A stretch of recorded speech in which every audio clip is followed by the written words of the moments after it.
भारतीय किसान यूनियन धनसिंह कोतवाल के राष्ट्रीय अध्यक्ष पवन गुर्जर ने मंगलवार को बागपत रोड स्थित एक होटल में आयोजित प्रेस वार्ता को संबोधित करते हुए कहा कि पिछले कुछ समय से एथनॉल को लेकर देश में अनेक प्रकार की भ्रामक और तथ्यहीन सूचनाएं फैलाई जा रही हैं, जिससे किसानों के बीच अनावश्यक भ्रम की स्थिति उत्पन्न हो रही है। भारतीय किसान यूनियन धनसिंह कोतवाल किसानों के हितों को सर्वोच्च प्राथमिकता देने वाले संगठन और इसी भावना के साथ संगठन एथनॉल के उपयोग और उसके विस्तार का पूरा समर्थन करता है। पवन गुर्जर ने कहा कि भारत एक कृषि प्रधान देश और किसानों को आर्थिक समृद्धि के बिना देश का समग्र विकास संभव नहीं। एथनॉल उत्पादन में वृद्धि से गन्ना, मक्का और धान उत्पादक किसानों को प्रत्यक्ष लाभ मिलेगा। विशेष रूप से पश्चिमी उत्तर प्रदेश, जहां लाखों किसान गन्ने की खेती पर ही निर्भर हैं, वहां एथनॉल उद्योग के विस्तार से चीनी मिलों की क्षमता बढ़ने, गन्ने की मांग में वृद्धि होगी तथा किसानों के वर्षों पुराने बकाया भुगतान की समस्या का स्थायी समाधान निकल सकेगा।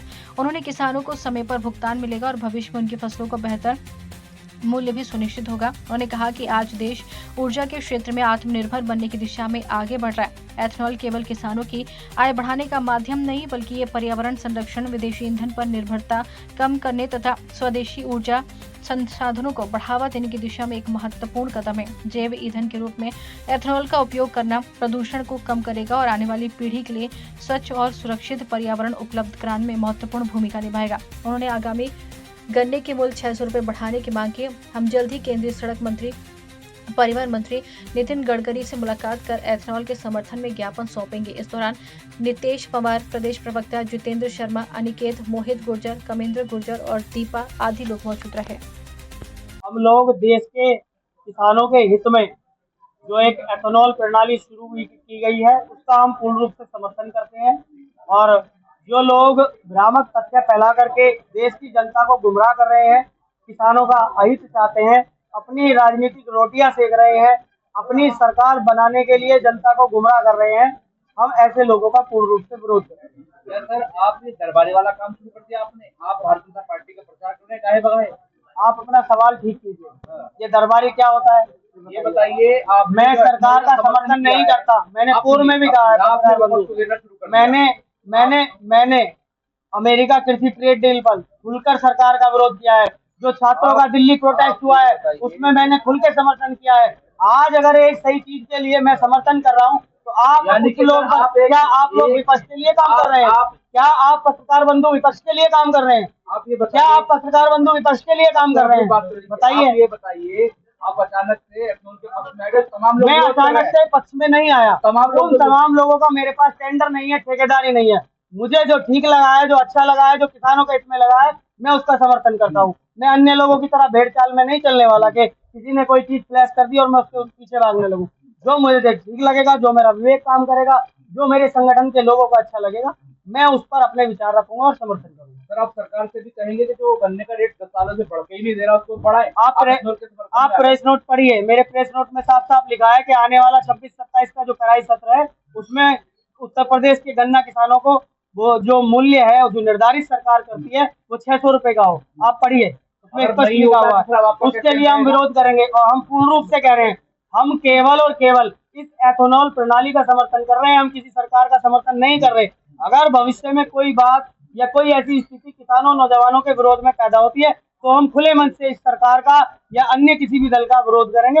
भारतीय किसान यूनियन धनसिंह कोतवाल किसी भी राजनीतिक दल का समर्थन नहीं करती, चाहे वो रूलिंग पार्टी हो या विपक्षी पार्टी हो।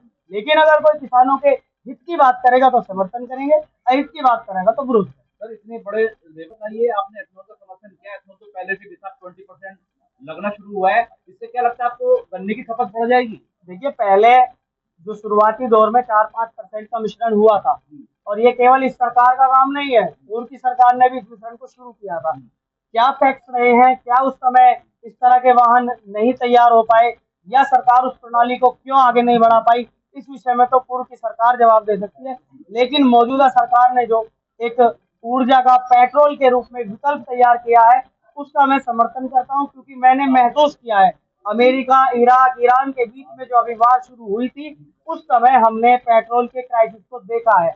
मैं उस समय संगठन के लिए कहीं जा रहा था, तो मैंने 4, 5, 10 पेट्रोल पंपों पर पूछा होगा, वहां पर पेट्रोल नहीं मिला और मुझे नेक्स्ट डे के लिए स्टे वहीं पर करना पड़ा। तो आज अगर भारत ऊर्जा के क्षेत्र में आत्मनिर्भर हो रहा है, तो किसी राजनीतिक दल या किसी विपक्षी पार्टी को इस बात का क्या दर्द है, वो तो वही लोग बता सकते सर हैं। आप ये बताइए, आपने एथनॉल का समर्थन किया, क्या 20% से मात्र आप जो है ये क्राइसिस खत्म हो जाएंगे? 20% जो आएगा उसको आप कैसे मेरा- करेंगे? और सर एक सवाल हो रहा है, आप एथनॉल का समर्थन कर रहे हैं, आप जो है जो इलेक्ट्रिक गाड़ी आई है उनका समर्थन नहीं कर रहे हैं, उनको बढ़ा दीजिए।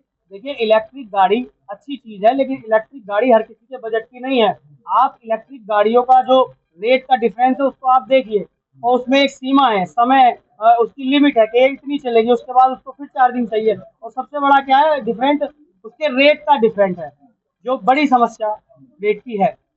इसलिए अब जिनके पास वाहन है वो उसको बेचेंगे।